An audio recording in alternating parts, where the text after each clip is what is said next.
Social সিকিউরিটির লাখো সুবিধাভোগীর জন্য আসছে বড় পরিবর্তন। 2026 সালের শেষ নাগাদ কাগজের চেকের মাধ্যমে ভাতা প্রদান পুরোপুরি বন্ধ করে ডিজিটাল পেমেন্ট বাধ্যতামূলক করা হচ্ছে। নতুন নিয়মে কি করতে হবে, কারা বিশেষ ছাড় পাবেন এবং কিভাবে ভাতা গ্রহণ করবেন, বিস্তারিত জানুন প্রতিবেদনে। আমেরিকার সামাজিক নিরাপত্তা কর্মসূচি বা সোশ্যাল সিকিউরিটি প্রশাসনের গ্রাহকদের জন্য অত্যন্ত গুরুত্বপূর্ণ খবর। প্রশাসন তাদের সব ধরনের পেমেন্ট বা ভাতা প্রদান প্রক্রিয়া পুরোপুরি কাগজহীন করার চূড়ান্ত প্রস্তুতি সম্পন্ন করেছে।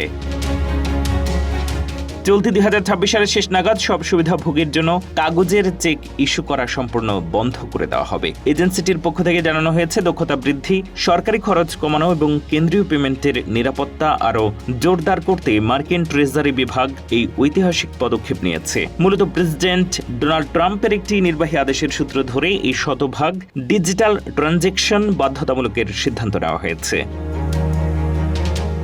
বর্তমানে একটি সাধারণ কাগজের চেক প্রিন্ট করতে সরকারের খরচ হয় $3.07, যা একটি স্বয়ংক্রিয় বা ইলেকট্রনিক পেমেন্টের তুলনায় 20 গুণ বেশি। ফলে এই সনাতন কাগজের চেক ব্যবস্থা পুরোপুরি বন্ধ করে দিলে প্রতি বছর মার্কিন সরকারের লক্ষ লক্ষ ডলার সাশ্রয় হবে। পরিসংখ্যান অনুযায়ী বর্তমানে মাত্র 1% কম সুবিধাভোগী কাগজের চেকে ভাতা নিচ্ছেন। প্রশাসন সবাইকে দ্রুত তাদের অনলাইন মাই সোশ্যাল সিকিউরিটি অ্যাকাউন্টে লগ ইন করে ব্যাংকের তথ্য বা ডিরেক্ট ডিপোজিট অপশন চালু করার আহ্বান জানিয়েছে।